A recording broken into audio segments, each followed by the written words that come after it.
Adapun Raja Salomo mencintai banyak perempuan asing.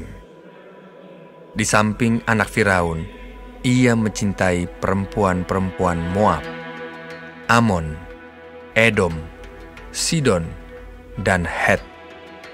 Padahal tentang bangsa-bangsa itu, Tuhan telah berfirman kepada orang Israel, "Janganlah kamu bergaul dengan mereka, dan mereka pun janganlah bergaul dengan kamu. Sebab sesungguhnya mereka akan mencondongkan hatimu kepada Allah-Allah mereka." Hati Salomo telah terpaut kepada mereka dengan cinta. Ia mempunyai 700 istri dari kaum bangsawan dan 300 gundik. Istri-istrinya itu menarik hatinya daripada Tuhan. Sebab pada waktu Salomo sudah tua, istri-istrinya itu mencondongkan hatinya kepada Allah-Allah lain, sehingga ia tidak dengan sepenuh hati berpaut kepada Tuhan Allahnya, seperti Daud ayahnya. Demikianlah Salomo mengikuti Asitoret, dewi orang Sidon, dan mengikuti Milkom, dewa kejijikan, sembahan orang Amon. Dan Salomo melakukan apa yang jahat di mata Tuhan, dan ia tidak dengan sepenuh hati mengikuti Tuhan seperti Daud, ayahnya. Pada waktu itu, Salomo mendirikan bukit pengorbanan bagi Kamos, dewa kejijikan sembahan orang Moab, di gunung di sebelah timur Yerusalem, dan bagi Moloch, dewa kejijikan sembahan Bani Amon. Demikian juga dilakukannya bagi semua istrinya, orang-orang asing itu, yang mempersembahkan korban ukupan dan korban sembelihan kepada Allah-Allah mereka. Sebab itu Tuhan menunjukkan murkanya kepada Salomo, sebab hatinya telah menyimpang daripada Tuhan, Allah Israel, yang telah 2 kali menampakkan diri kepadanya, dan yang telah memerintahkan kepadanya dalam hal ini supaya jangan mengikuti Allah-Allah lain. Akan tetapi, ia tidak berpegang pada apa yang diperintahkan Tuhan. Lalu berfirmanlah Tuhan kepada Salomo, "Oleh karena begitu kelakuanmu, yakni engkau tidak berpegang pada perjanjian dan segala ketetapanku yang telah kuperintahkan kepadamu, maka sesungguhnya aku akan mengoyakkan kerajaan itu daripadamu dan akan memberikannya kepada hambamu. Hanya pada waktu hidupmu ini, aku belum mau melakukannya, oleh karena Daud ayahmu. Dari tangan anakmu lah aku akan mengoyakkannya. Namun demikian, kerajaan itu tidak seluruhnya akan kukoyakkan daripadanya. 1 suku akan kuberikan kepada anakmu oleh karena hambaku Daud, dan oleh karena Yerusalem yang telah kupilih."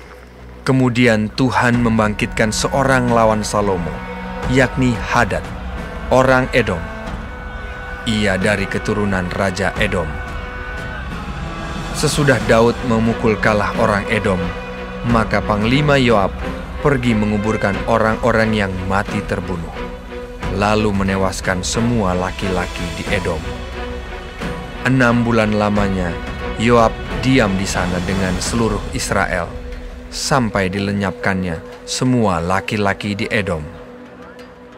Tetapi Hadad melarikan diri bersama-sama dengan beberapa orang Edom dari pegawai-pegawai ayahnya, dan mengungsi ke Mesir.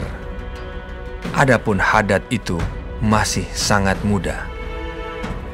Mereka berangkat dari Midian, lalu ke Paran. Mereka membawa beberapa orang dari Paran. Lalu mereka sampai ke Mesir, kepada Firaun, Raja Mesir. Ia ini memberikan rumah kepada Hadad, menentukan belanjanya, dan menyerahkan sebidang tanah kepadanya.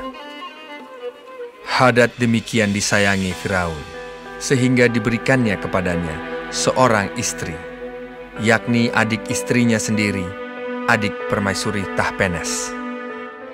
Lalu adik Tahpenes itu melahirkan baginya seorang anak laki-laki, Genubat namanya. Dan Tahpenes menyapih dia di istana Firaun, sehingga Genubat ada di istana Firaun di tengah-tengah anak-anak Firaun sendiri.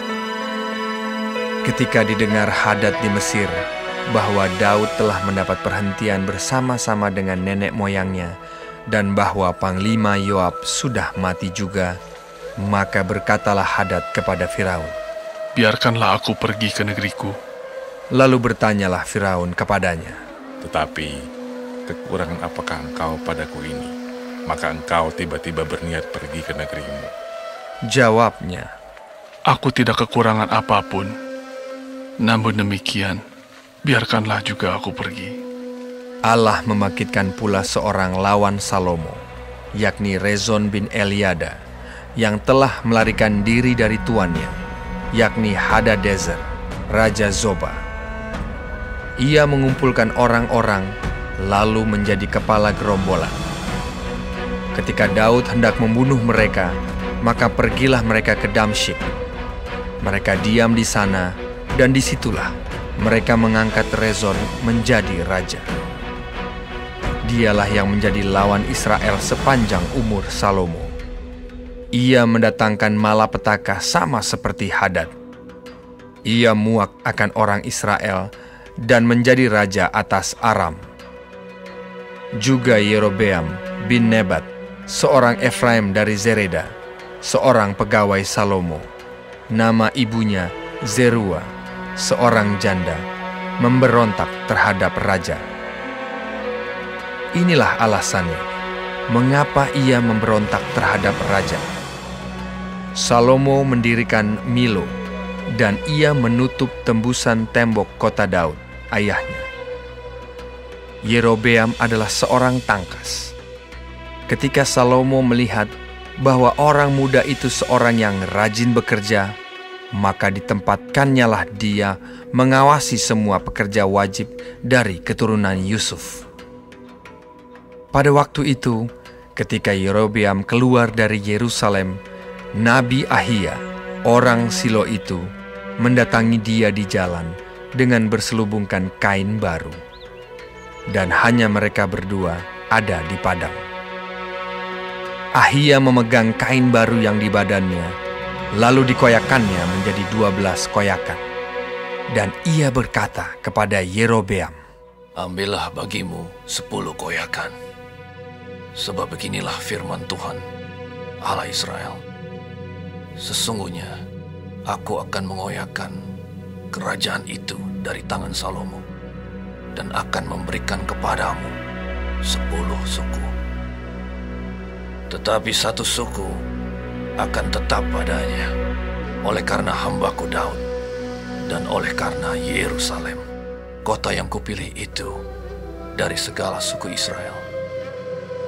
Sebabnya ialah karena ia telah meninggalkan aku dan sujud menyembah kepada Asitoret, dewi orang Sidon, kepada Kamos, Allah orang Moab, dan kepada Milkom, Allah Bani Amun.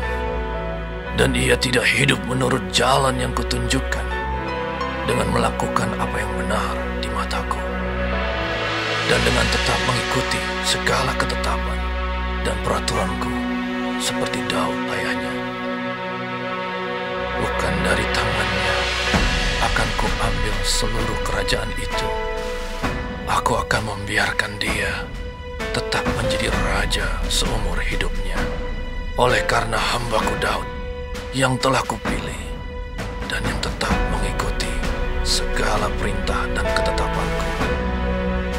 Tetapi dari tangan anaknya lah aku akan mengambil kerajaan itu dan akan memberikannya kepadamu, yakni 10 suku. Dan kepada anaknya akan kuberikan 1 suku, supaya hambaku Daud selalu mempunyai keturunan di hadapanku di Yerusalem, kota yang kupilih bagiku supaya namaku tinggal di sana. Maka engkau ini akan kuambil, supaya engkau memerintah atas segala yang dikehendaki hatimu dan menjadi raja atas Israel. Dan jika engkau mendengarkan segala yang kuperintahkan kepadamu dan hidup menurut jalan yang kutunjukkan dan melakukan apa yang benar di mataku dengan tetap mengikuti segala ketetapan dan perintahku seperti yang telah dilakukan oleh hamba-Ku Daud, maka aku akan menyertai engkau dan akan membangunkan bagimu suatu keluarga yang teguh seperti yang kubangunkan bagi Daud, dan aku akan memberikan orang Israel kepadamu. Dan untuk itu aku akan merendahkan keturunan Daud, tetapi bukan untuk selamanya. Lalu Salomo berikhtiar membunuh Yerobeam, tetapi Yerobeam bangkit dan melarikan diri ke Mesir, kepada Sisak, raja Mesir, dan di Mesirlah ia tinggal sampai Salomo mati. Selebihnya dari riwayat Salomo dan segala yang dilakukannya dan hikmatnya, bukankah semuanya itu tertulis dalam kitab riwayat Salomo? Lamanya Salomo memerintah di Yerusalem atas seluruh Israel ialah 40 tahun. Kemudian Salomo mendapat perhentian bersama-sama dengan nenek moyangnya, dan ia dikuburkan di kota Daud, ayahnya. Maka Rehabeam, anaknya, menjadi raja, menggantikan dia. 1 Raja-Raja 12. Kemudian Rehabeam pergi ke Sikhem, sebab seluruh Israel telah datang ke Sikhem untuk menobatkan dia menjadi raja. Segera sesudah hal itu kedengaran kepada Yerobeam bin Nebat. Pada waktu itu, dia masih ada di Mesir, sebab ia melarikan diri ke sana dari hadapan Raja Salomo. Maka kembalilah ia dari Mesir. Orang menyuruh memanggil dia. Lalu datanglah Yerobeam dengan segenap jemaah Israel dan berkata kepada Rehabeam, "Ayahmu telah memberatkan tanggungan kami. Maka sekarang ringankanlah pekerjaan yang sukar yang dibebankan ayahmu, dan tanggungan yang berat yang dipikulkannya kepada kami, supaya kami menjadi hamba." Tetapi ia menjawab mereka, "Pergilah sampai lusa, kemudian kembalilah kepadaku." Lalu pergilah rakyat itu. Sesudah itu, Rehabeam meminta nasihat dari para tua-tua yang selama hidup Salomo mendampingi Salomo, ayahnya. Katanya, "Apakah nasihatmu untuk menjawab rakyat itu?" Mereka berkata, "Jika hari ini engkau mau menjadi hamba rakyat, mau mengabdi kepada mereka, dan menjawab mereka dengan kata-kata yang baik, maka mereka menjadi hamba-hambamu sepanjang waktu." Tetapi ia mengabaikan nasihat yang diberikan para tua-tua itu. Lalu ia meminta nasihat kepada orang-orang muda yang sebaya dengan dia dan yang mendampinginya. Katanya kepada mereka, "Apakah nasihatmu? Supaya kita dapat menjawab rakyat yang mengatakan kepadaku, ringankanlah tanggungan yang dipikulkan kepada kami oleh ayahmu." Lalu orang-orang muda yang sebaya dengan dia itu berkata, "Beginilah harus kau katakan kepada rakyat yang telah berkata kepadamu, ayahmu telah memberatkan tanggungan kami, tetapi engkau ini berilah keringanan kepada kami. Beginilah harus kau katakan pada mereka, kelingkingku lebih besar daripada pinggang ayahku. Maka sekarang, ayahku telah membebankan kepada kamu tanggungan yang berat, tetapi aku akan menambah tanggungan kamu. Ayahku telah menghajar kamu dengan cambuk, tetapi aku akan menghajar kamu dengan cambuk yang berduri besi." Pada hari lusanya, datanglah Yerobeam dengan segenap rakyat kepada Rehabeam, seperti yang dikatakan raja. "Kembalilah kepadaku pada hari lusa. Raja menjawab rakyat itu dengan keras. Ia telah mengabaikan nasihat yang diberikan para tua-tua kepadanya. Ia mengatakan kepada mereka menurut nasihat orang-orang muda. Ayahku telah memberatkan tanggungan kamu, tetapi aku akan menambah tanggunganmu itu. Ayahku telah mengajar kamu dengan cambuk, tetapi aku akan mengajar kamu dengan cambuk yang berduri besi. Jadi raja tidak mendengarkan permintaan rakyat, sebab hal itu merupakan perubahan yang disebabkan Tuhan, supaya Tuhan menepati firman yang diucapkannya dengan perantaraan Ahia, orang Silo, kepada Yerobeam bin Nebat. Setelah seluruh Israel melihat bahwa raja tidak mendengarkan permintaan mereka, maka rakyat menjawab raja, "Bagian apakah kita dapat daripada Daud? Kita tidak memperoleh warisan dari anak Isai itu. Ke kemahmu, hai orang Israel. Uruslah sekarang rumahmu sendiri, hai Daud." Maka pergilah orang Israel ke kemahnya, sehingga Rehabeam menjadi raja hanya atas orang Israel yang diam di kota-kota Yehuda. Kemudian Raja Rehabeam mengutus Adoram yang menjadi kepala Rodi. Tetapi seluruh Israel melontari dia dengan batu sehingga mati. Bahkan Raja Rehabeam hampir-hampir tidak dapat menaiki keretanya untuk melarikan diri ke Yerusalem. Demikianlah mulanya orang Israel memberontak terhadap keluarga Daud sampai hari ini. Segera sesudah seluruh Israel mendengar bahwa Yerobeam sudah pulang, maka mereka menyuruh memanggil dia ke pertemuan jemaah. Lalu mereka menobatkan dia menjadi raja atas seluruh Israel. Tidak ada lagi yang mengikuti keluarga Daud selain dari suku Yehuda saja. Ketika Rehabeam datang ke Yerusalem, ia mengumpulkan segenap kaum Yehuda dan suku Benyamin. 180.000 teruna yang sanggup berperang untuk memerangi kaum Israel dengan maksud mengembalikan kerajaan itu kepada Rehabeam, anak Salomo. Tetapi datanglah firman Allah kepada Semaya, abdi Allah, demikian. Katakanlah kepada Rehabeam, anak Salomo, Raja Yehuda, dan kepada segenap kaum Yehuda dan Benyamin, dan kepada selebihnya dari bangsa itu. Beginilah firman Tuhan.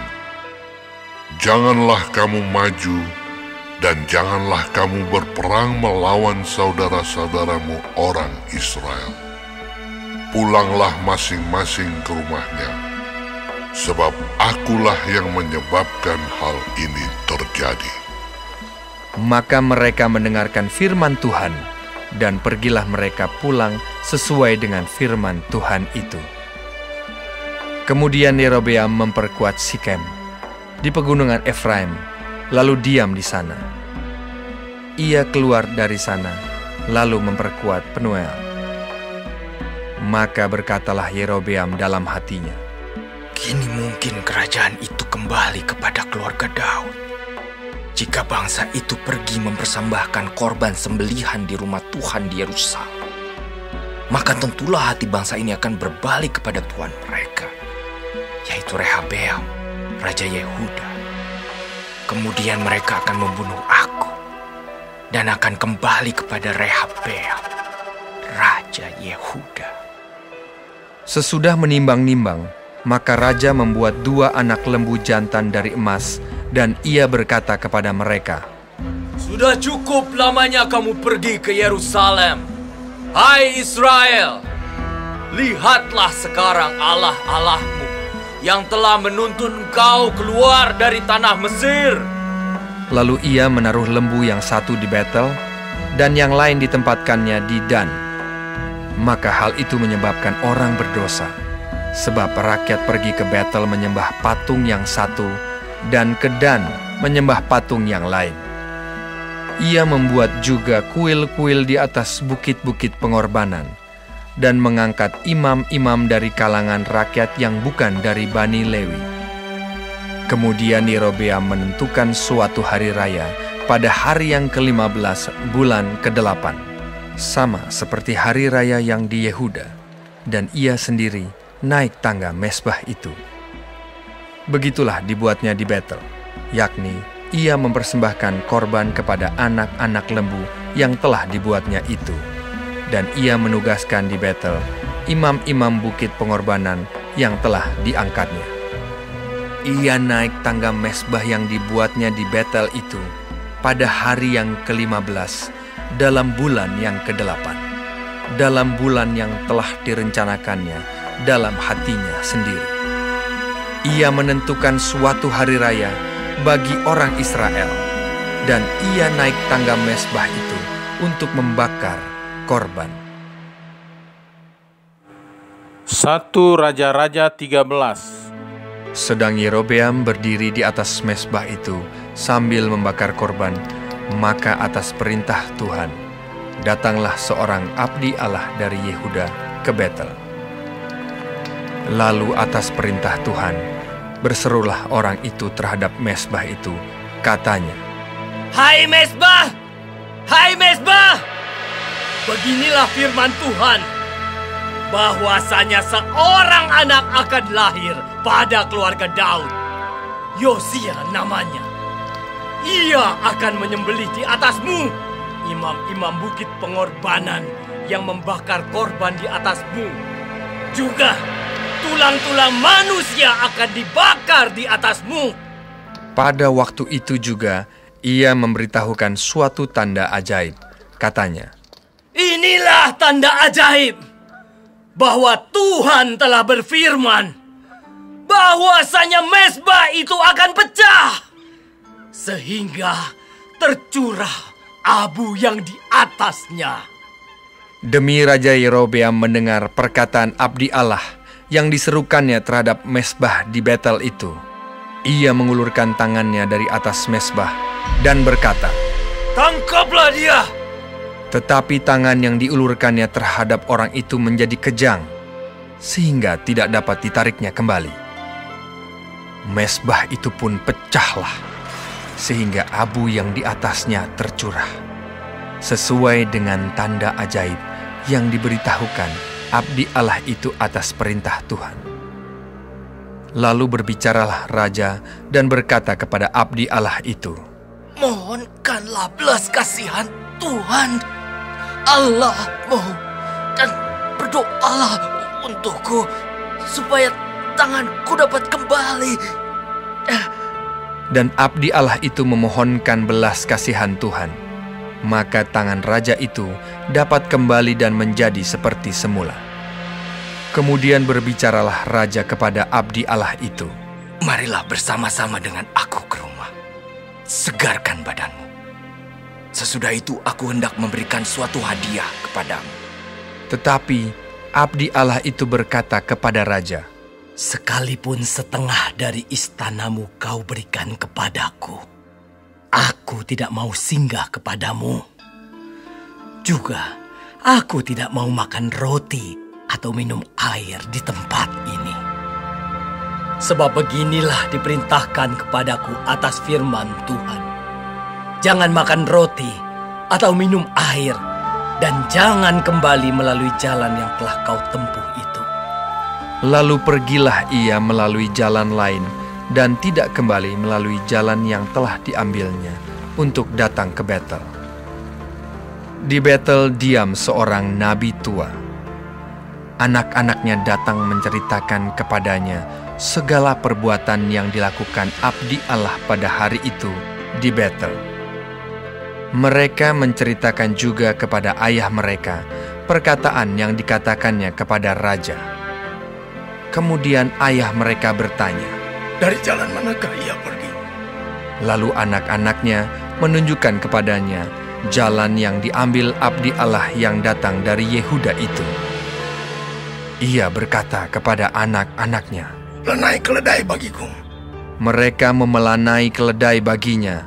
Lalu ia menunggangnya dan pergi mengikuti abdi Allah itu, dan mendapatinya duduk di bawah sebuah pohon besar. Ia bertanya kepadanya, "Engkaukah abdi Allah yang telah datang dari Yehuda?" Jawabnya, "Ya, akulah itu." Katanya kepadanya, "Marilah bersama-sama aku ke rumah untuk makan roti." Tetapi jawabnya, "Aku tidak dapat kembali bersama-sama engkau dan singgah kepadamu. Aku tidak dapat makan roti atau minum air bersama-sama engkau di tempat ini. Sebab telah diperintahkan kepadaku atas firman Tuhan, jangan makan roti atau minum air di sana. Jangan berjalan pulang melalui jalan yang telah kau ambil itu." Lalu jawabnya kepadanya, "Aku pun seorang nabi juga seperti engkau. Dan atas perintah Tuhan, seorang malaikat telah berkata kepadaku bahwa dia pulang bersama-sama engkau ke rumahmu, supaya ia makan roti dan minum air." Tetapi ia berbohong kepadanya. Kemudian orang itu kembali bersama-sama dia, lalu makan roti dan minum air di rumahnya.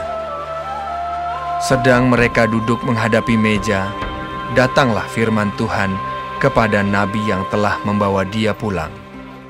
Ia berseru kepada abdi Allah yang telah datang dari Yehuda, "Beginilah firman Tuhan, karena engkau telah memberontak terhadap titah Tuhan, dan tidak berpegang pada segala perintah yang diperintahkan kepadamu oleh Tuhan Allahmu, tetapi kembali dan makan roti dan minum air di tempat ini, walaupun ia telah berfirman kepadamu, jangan makan roti atau minum air, maka mayatmu tidak akan masuk ke dalam kubur nenek moyangmu." Setelah orang itu makan roti dan minum air, dipelanailah keledai baginya. Orang itu pergi, tetapi di tengah jalan ia diserang seekor singa dan mati diterkam. Mayatnya tercampak di jalan, dan keledai itu berdiri di sampingnya. Singa itu pun berdiri di samping mayat itu. Orang-orang yang lewat melihat mayat itu tercampak di jalan, dan singa berdiri di sampingnya. Dan mereka menceritakannya di kota tempat kediaman nabi tua itu. Ketika hal itu kedengaran kepada nabi yang telah memujuk dia berbalik kembali, ia berkata, "Dialah abdi Allah yang telah memberontak terhadap titah Tuhan. Tuhan menyerahkan dia kepada singa yang mencabik dan membunuhnya sesuai dengan firman Tuhan yang diucapkannya kepadanya." Lalu berbicaralah ia kepada anak-anaknya, "Pelenailah keledai bagiku." Dan mereka memelanainya. Kemudian ia pergi dan menemukan mayat orang itu tercampak di jalan, sedang keledai dan singa berdiri di sampingnya.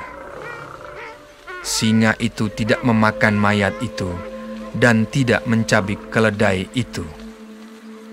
Nabi tua itu mengangkat mayat abdi Allah itu, menaruhnya ke atas keledai, dan membawanya kembali ke kotanya sendiri untuk diratapi dan dikuburkan.